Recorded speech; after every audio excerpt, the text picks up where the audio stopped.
hi to anybody who's missed me in my presence online.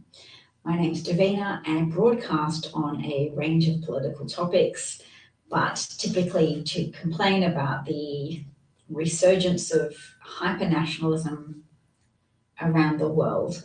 Hypernationalism, white nationalism, white supremacy, fascism, and the way I describe fascism as being the conjunction of exploitative political leaders who are willing to weaponize gullibility and hurt feelings and the cognitive dissonance that arises when you have racist worldviews and a reality that disproves your worldviews. So you feel like something's off. You feel like something's a bit wrong.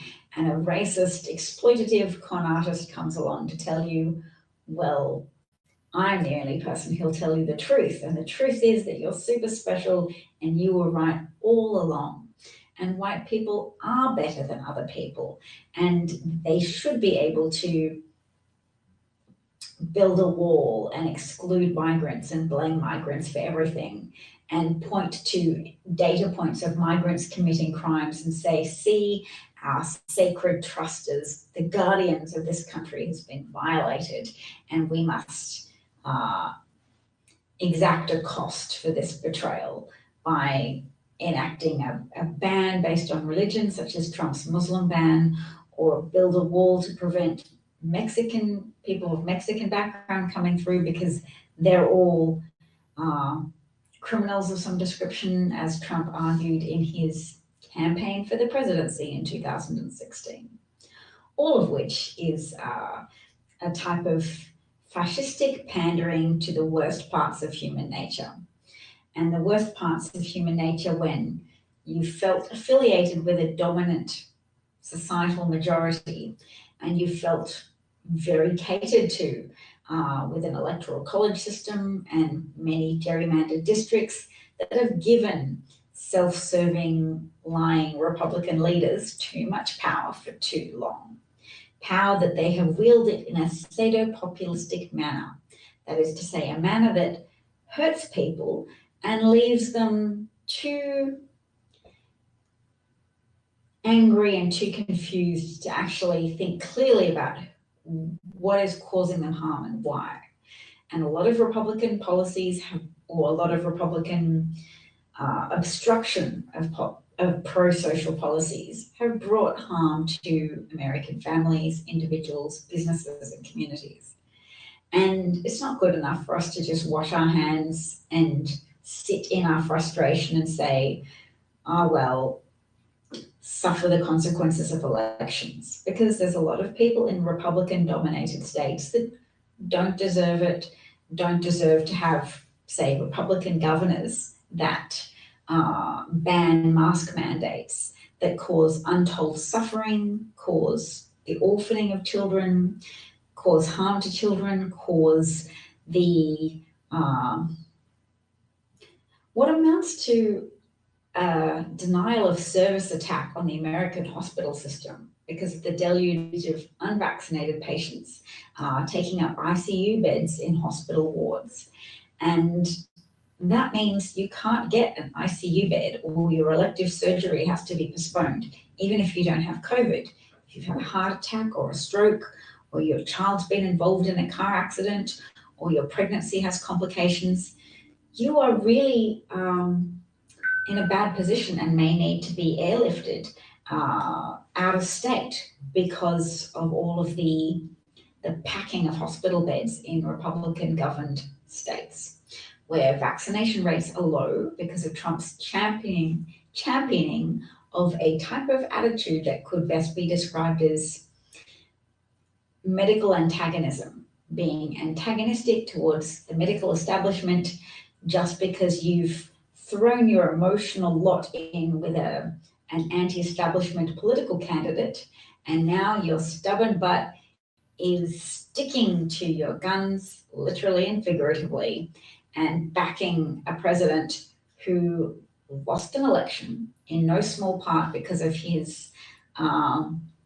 very obvious gap between the reality of an unfolding pandemic and the insistence on his part that COVID wasn't a substantial problem and that America would somehow be better served if they denied the reality of COVID in order to cheerlead for the economy. And enough sane people, even if they were stubborn and racist enough to overlook Trump's racism and macho fascistic posturing, in which he launched a trade war on the world purely so he could continue to sell himself as a deal maker and a tough guy. And instead, he devastated America's manufacturing industries and caused a deep manufacturing recession in 2016.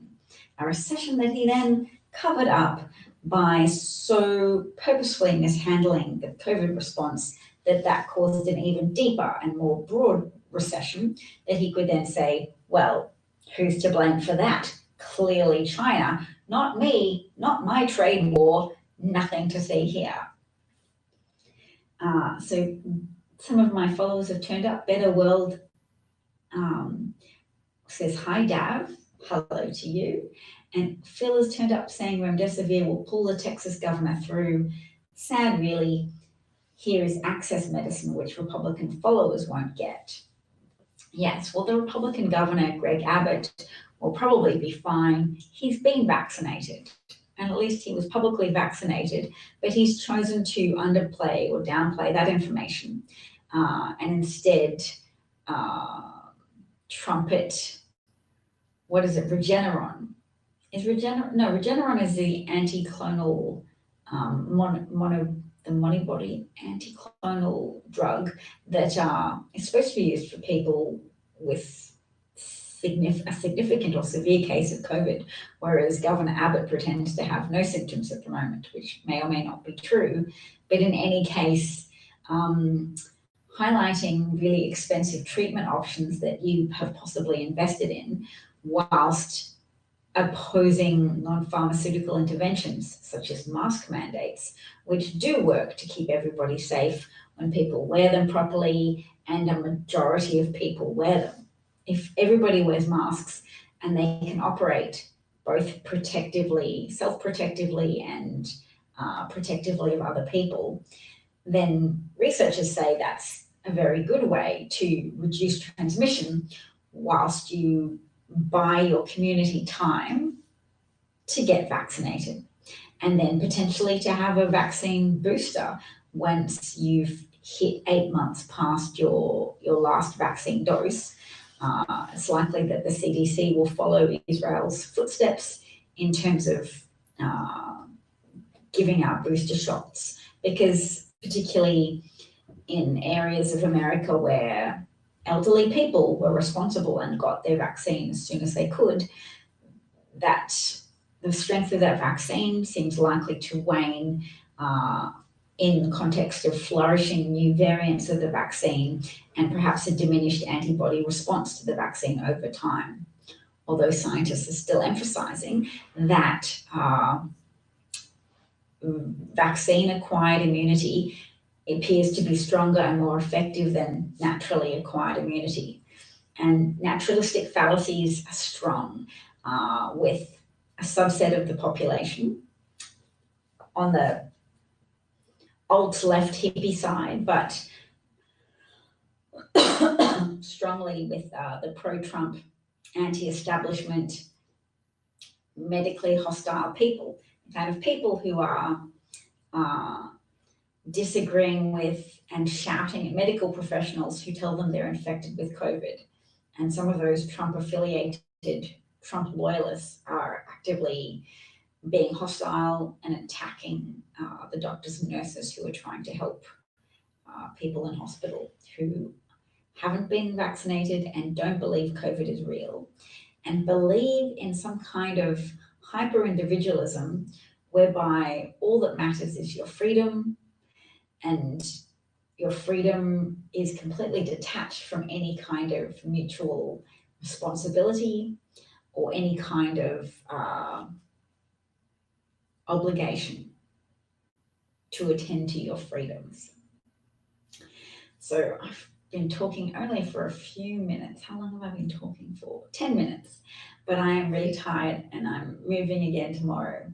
But I will say that I have loved living in America for the past month, and my children have already made some friends that we're now sadly moving away from really quickly, but we're moving to the burbs and it's going to be good. And public schools in Boston are so competitive to get into that we have to produce a lot of documents to prove we already live in the suburbs of Boston, even though we don't yet. So we have to delay applying for a public school because you have to produce a lot of stuff, and we're moving soon. Phil notes that Texas is the epitome of a fascist state. Fear, guns, voter suppression, misinformation feed the anger and divide. I don't know if there is any saving the South. Well, I'm going to take on board your argument, but also point to Stacey Abrams, because people probably thought there was no way in hell Georgia would ever become a state that gave its electoral college votes to a Democratic presidential candidate. And yet she did it. And it's just called mobilizing the masses and recognizing that, gerrymandered districts aside, there's a lot of blue-leaning, liberal-minded voters out there who have learned helplessness. They haven't seen their votes count. They've felt overpowered by the strength and passion of Republican voters and Republican organizational skills. And they do have skills, because there's been plans for years to be an effective counterforce to any social progress that's occurred in America, any recognition that inclusivity and being a multi-plural democracy is good, and that it's not really elimination of white people if there are men and women who marry somebody of a different skin color and who procreate and have colorful children. This is not a holocaust of white people. Some grievance-oriented white people. There should be an acronym for that. Grievance-oriented white people. GALP. GALP, grievance-oriented white people who really want to be the victims in their own story, who really haven't learned to cope with the negative emotions that can attend if you look at history and recognize the role that white people have played in many cultures, in many countries, across time and space over the last several hundred years, if not more. White people who have colonized countries, who have enslaved people of other races, who have created racial constructs for the purpose of advancing their own lot in life at the expense of other people's life, liberty, and pursuit of happiness. The people who can't cope with guilt, who can't tell any type of story in which they can reconcile themselves to what white people have done at a collective level, and instead they have to lie to themselves. They have to say, we did nothing wrong, or they deserved it anyway, or guess what, we're the real victims now. We're being victimized by reverse racism, or we're being victimized by, what do they think they're being victimized? We're being victimized by medical authoritarianism. That is the phrase that I heard Republican Governor Ron DeSantis use in a clip yesterday. He said, that he is authoritarian style banning mask mandates. So he's telling school districts that they're not allowed to derive policy, they're not allowed to construct policy to protect students from harm or to protect teachers or other school workers from harm, that they are forbidden to introduce mask mandates, and businesses are forbidden to introduce vaccination requirements.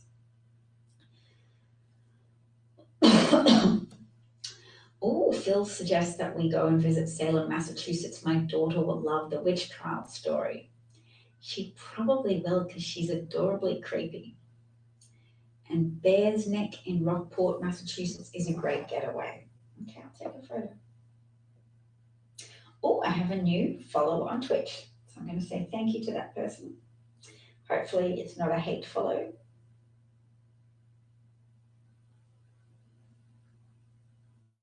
Foregathers. Okay. What else? I might as well present some videos because the internet connection is not too bad.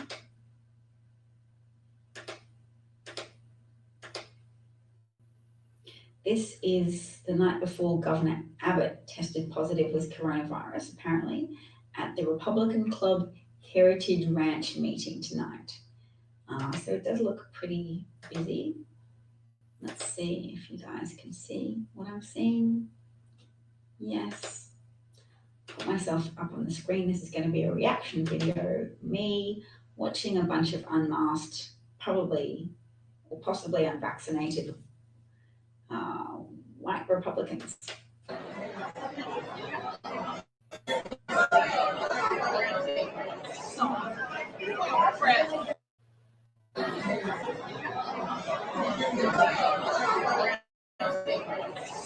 I'm just looking for anybody who's not white, but I don't see anybody. Oops, no, that was not on screen.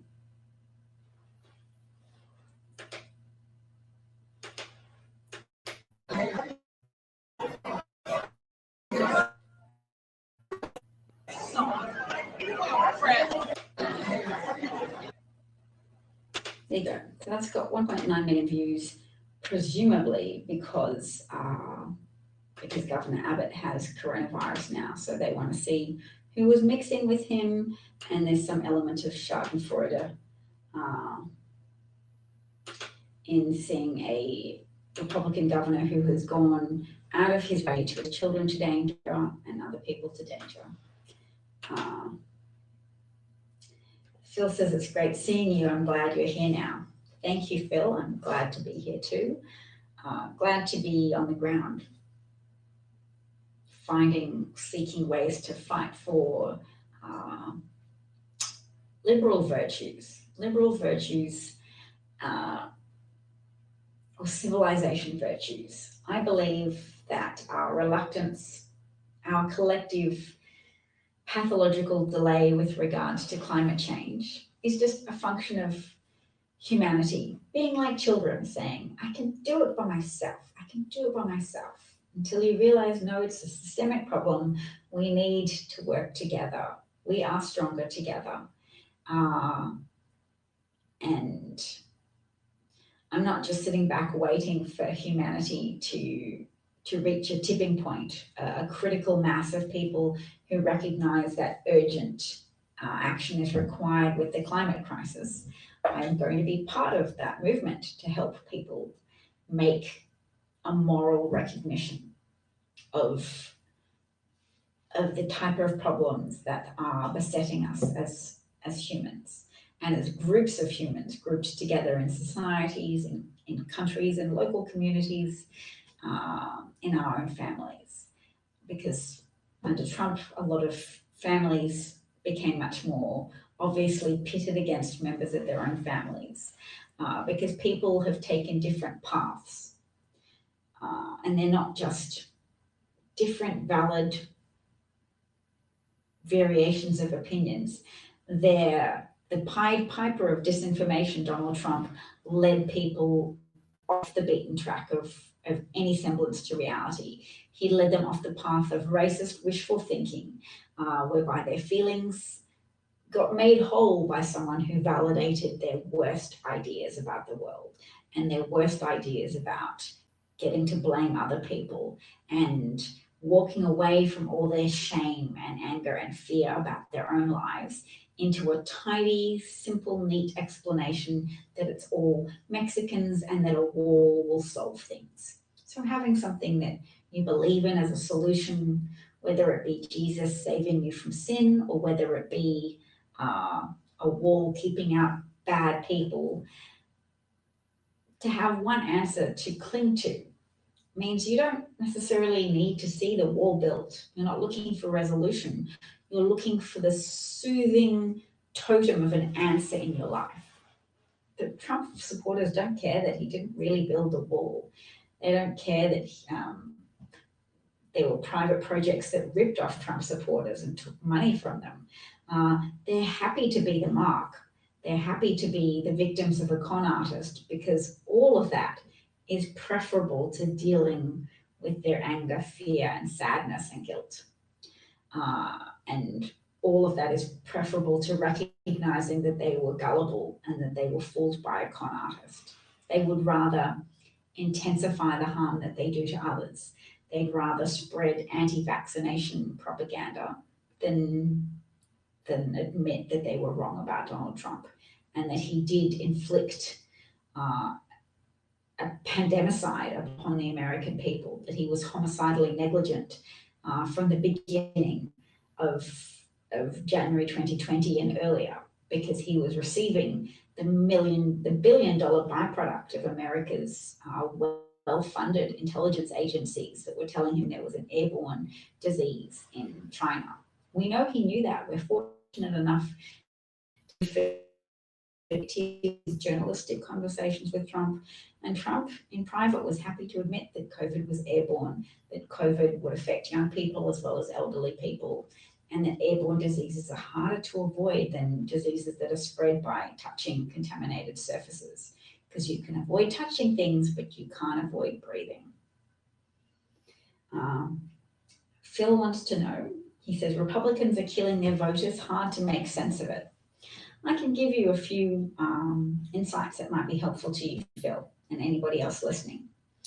One, if you depend on your voters being angry and you don't want them to stop being angry, because being angry makes it harder to think. You want them to keep being angry and never getting off the angry train, never stopping and looking around and going, wait, did the Republican president do a good job? Was he enabled by some pretty unconscionable Republicans? They don't want people to have they don't want their base to have the opportunity to think too clearly, so they have to keep stoking the rage train. They have to keep shoveling rage coal into the engine of the Trump train. And so they can stoke anger about Afghanistan, they can confect anger about people taking away freedom, the mask mandates, the imposition of the vaccine, because Trump made himself someone who stood against the establishment of medicine. Trump positioned himself as counter to Biden. He created a point of political difference. He could have said, yeah, Biden and I both believe in addressing the COVID pandemic. We both believe in promoting public safety measures. But he didn't. He made it a point of difference. Biden's for wearing masks, and I think that's pathetic. Biden's for lockdowns. He clearly wants to destroy the American economy. Biden says don't go to church. Biden and the doctors say don't go to church. Biden's clearly going to destroy the Bible. He positioned himself in opposition to the majority of American doctors and researchers.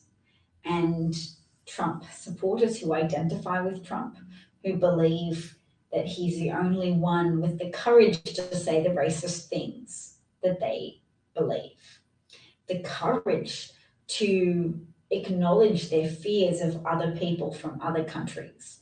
That's been an ongoing problem for a lot of Americans in a post 9/11 country, in a post 9/11 war. As Afghanistan has been handed to the Taliban, we can acknowledge that George W. Bush exacted a blood cost for 9/11 by starting wars that were unnecessary, and then trying to tidy up the appearance of his blood cost war, his revenge war, to reassure the American people that They were prepared to attack anybody without worrying or thinking too hard about, was it the right thing to do or not? No, America was going to go in all guns blazing into Afghanistan.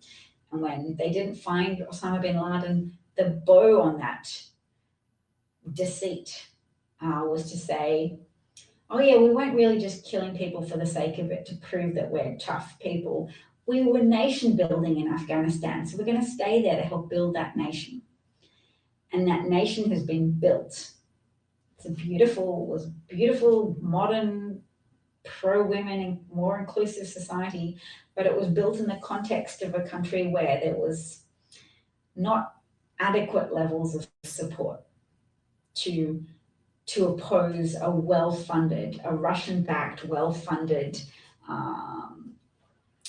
hyper-religious, religious extremist terrorist group, the Taliban. The Taliban wanted Afghanistan, and there are a lot of people who've benefited from the presence of Americans and the presence of the American military and the cost to American taxpayers of paying $500 million a day, each day of the last 20 years, to keep this nation-building war ongoing, to hold back the Taliban, to hold back this inevitable overtaking of a group of religious terrorists who want Afghanistan and believe it belongs to them. There's not enough opposition to that in Afghan society.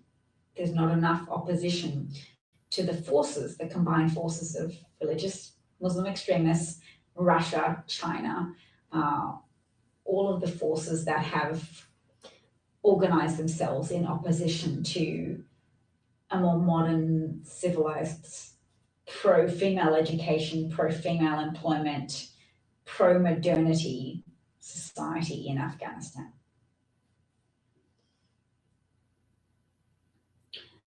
So when I was explaining that Republicans are killing their voters, they are, but if you're familiar with racism, you'll know how it can motivate people to cut off their nose to spite their face. You'll know about a lot of public pools in America that were closed when there was a big government ruling to desegregate America.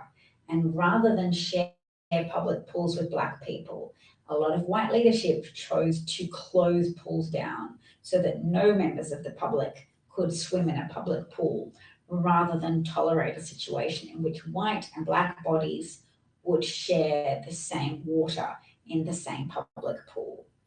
And similarly, nobody's going to get to use hospitals if white Republicans can't have their racist, white supremacist leader holding on to his illegitimate power that he gained with Russian backing, with illegitimate, illegal campaign finance violation help from a Russian operative, Konstantin Kilimnik, who took pricey GOP polling data from Paul Manafort and Rick Gates and passed it on to the Russian government so they could better target their shadow advertising campaigns for Donald Trump, for Bernie Sanders supporters, to make them crazed with conspiracy theories and crazed with defiance and anger at what they alleged was a theft by Hillary Clinton of Bernie Sanders' nomination. I've seen people admit to becoming QAnon supporters after having been Bernie Sanders supporters because they were manipulated into being so anti the establishment. The establishment robbing their dear leader of his rightful position as a Democratic candidate, that when then later on introduced to QAnon material, it all made sense for them and they began to revere Trump as the savior of the world against a sinister cabal of ruling elites who harm children and can only be stopped by Donald Trump's secret, powerful efforts. Oh, why has Knowledge El Shabazz been muted? Sorry, darling. Thanks. to see you, knowledge. I really do need to find a way. Let's go to settings. And let's see how we can. Nope, still don't know how to moderate my moderators, but I've got somebody there. Somebody who I've appointed to be a moderator who keeps banning, who keeps muting people who are lovely and loyal followers. I've got a little evil rogue moderator, which I don't approve of. Phil gave me a newsworthy award. Thank you, Phil. Much appreciated. Oh, look, I've got Donald Trump's face up on the screen. So we'll quickly click on this so I can show you what it says. It says, hey, gullible MAGA losers, keep sending me money to stop the steal and Trump 2024 so I can divert it to prop up my failing hotels and golf resorts. And they could add and pay my debts to members of, I don't know, the Russian government, business people in various mob situations to whom I owe money. So, yes. All right.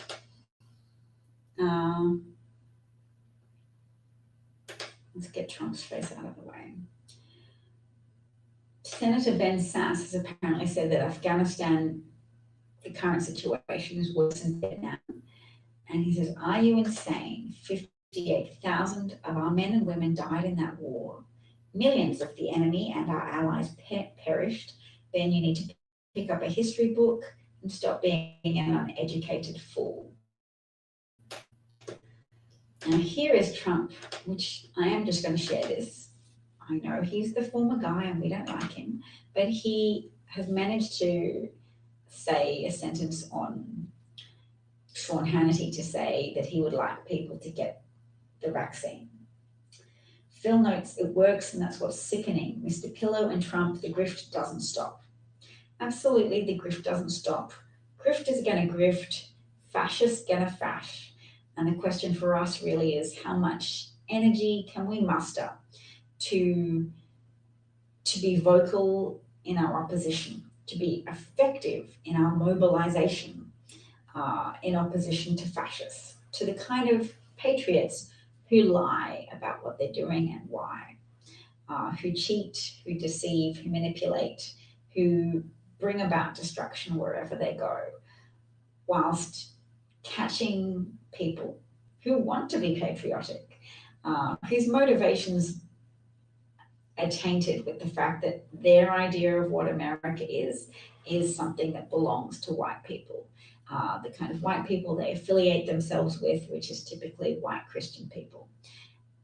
Grievance-oriented white people, galpers. And I like that I mean, maybe this is just a defense mechanism as a white person, but I like that I've managed to stick some adjectives in front of white people just to show that I'm differentiating.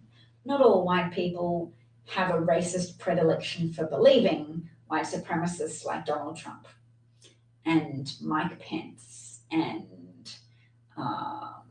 all of the other gross, destructive enablers who are inflicting immeasurable harm on Americans, who've orphaned American children, who've disabled countless Americans, all through, in fact, I shouldn't just stay focused on Americans because Trump led by example during the pandemic and he inspired many world leaders to also act negligently and irresponsibly and obstructively with regard to public health during a pandemic. He taught millions and millions of people around the world to dismiss the risk of COVID if they were young. He taught millions and millions of people to oppose mask wearing. He was a powerful person with a biggest profile in the world, the biggest platform in the world, and he used that profile and that platform to be counterproductive to public health, to actively sabotage the work of of doctors, of researchers who were trying to work with the scientific understanding as it evolved on COVID. And that understanding did evolve because some people were hesitant to believe that COVID could be spread via aerosol means. Some people were hesitant to believe that COVID isn't primarily spread through fomites, which means infected surfaces, that it's not just washing your hands that will keep you safe, it's staying away from other people, it's ventilating rooms so that air circulation is more, that the air exchange in a room is more rapid so that you're not still there breathing somebody else's viral particles, that there's an influx of air molecules from outside that shakes everything up and makes it more difficult for you to get an infective dose of viral particles. Oh, this means a lot to me. Phil says, you were the original anti-fascist and now mainstream pundits are using the word fascism. Yes, it's been very heartening to me for a number of months now to see I'm not alone in using fascist as a descriptive term for Trump and Trumpism and Trump enablers. It is fascist because it is emotionally manipulative. And the pinnacle of visible emotional manipulation was watching the crazed Trump loyalists who attacked the Capitol, who did something the Confederates hadn't been able to do, which was break through defenses, American defenses, and overthrow the home of the seat of government in America's capital. It sounds like my husband going to bed. I'm going to follow him, but I wanted to give Phil one further point to say, why would Republicans still be positioning themselves in a way that is counterproductive to public health? Why would Governor Abbott of Texas be banning mask mandates in schools? Why would Ron DeSantis be doing the same thing? Why would Ron DeSantis take cruise liners to court to insist that they cannot, as their prerogative as a private business, create conditions for customers? You know, no shoes, no shirt, no service. Ron DeSantis said you cannot say no vaccine, no participation in a cruise, which is a potent vector for spreading disease. So they didn't want to become renowned for spreading COVID on their cruise ships. They wanted to make sure everybody was vaccinated. Ron DeSantis said no, because I am the champion of freedom. Just as Trump positioned himself to say, no, I'm the champion of the economy and freedom. And that worked quite well for him. He managed to get still 72 people to the polls. It just wasn't enough. Thank you to the educated white voters who switched their loyalty away from Trump and voted for Biden as president. Thank you to the Black women who perceived the threat to their demographic, to their communities, to their loved ones, and turned out en masse and put in hours of effort and work to rally and mobilize as many voters as they could to the polls in their hour of need, because Black people in America were disproportionately hurt by COVID and continue to be disproportionately harmed because they're less likely to have access to government subsidized, the kind of government subsidized health insurance that comes through the fancy jobs that have the good quality health insurance that is subsidized by the government because companies can claim it as a tax write-off. Black people disproportionately occupy those public-facing jobs in essential worker positions, and they were disproportionately harmed by a disease passed on through public contact. So yes, thank you so much. I'm going to take a photo of your comments. Phil, just, always need that boost to not succumb to imposter syndrome, that my qualifications are in speech pathology, but that I still feel called to comment on American politics and on the international resurgence of fascism. Decades and decades after the Holocaust, decades and decades after my own relatives perished at the hands of people who had also fallen into the hole of that cultivated worst of human nature, the con artists who feed and amplify and weaponize human hatred for suspicious others. Jews, Mexicans, it's not rational. They always seek to justify it by saying, look, here is an act of criminality by a Jewish person or a Mexican person. So you should hate them. You should believe that you are like a host and these are guests who are bad and should be not just expelled but put into camps or banned or kept on the other side of a wall. The hostility becomes addictive, and the conspiracy theories become like religious beliefs that bond together the adherents of a fascist cult leader, because you stick together and continue to believe increasingly implausible things, and the rest of the world will say you're wrong. And they'll say, you telling us we're wrong bonds us together even more strongly in our conviction that you just hate us for no reason. You call us fascist, but you're the real fascists with your masks and your vaccines and your suggestions that concentration camps are bad. You're just on the side of the Jews and the bankers and the Mexicans and the doctors and Dr. Fauci. How dare you? I'm used to fascist irrationality. It's just always a question of where do they stop? How much death do they have to cause before the rest of the world stands up and puts their foot down in an effective way? How much death and disability and economic devastation and emotional harm can Republicans inflict on America before enough people make a noise to say it's unacceptable? And we won't let you harm our children anymore. So some children will die, some children every day. I think more and more children are admitted to hospital in Florida. The same is occurring in states across the South. Pediatric ICU units are full. ICU units of even adults are full in Alabama now, I think, as of today as well. And they're unvaccinated people. It's like a denial of service attack on American hospital systems.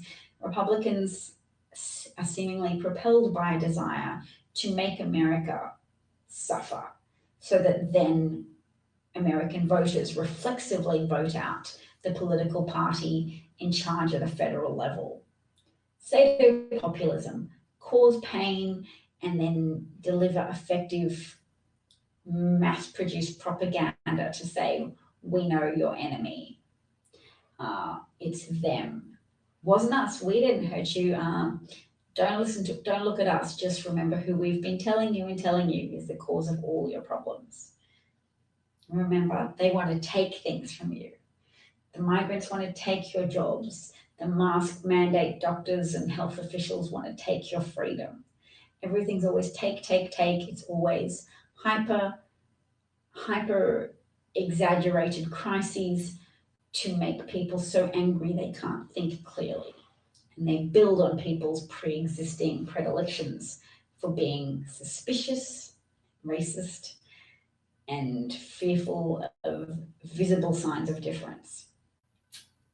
So that's all from me today. I was one of the earlier people using the term fascist to describe Trump, so I'm grateful that you remember that, Phil. Thank you, and take care, everybody. All the best. Talk to you soon.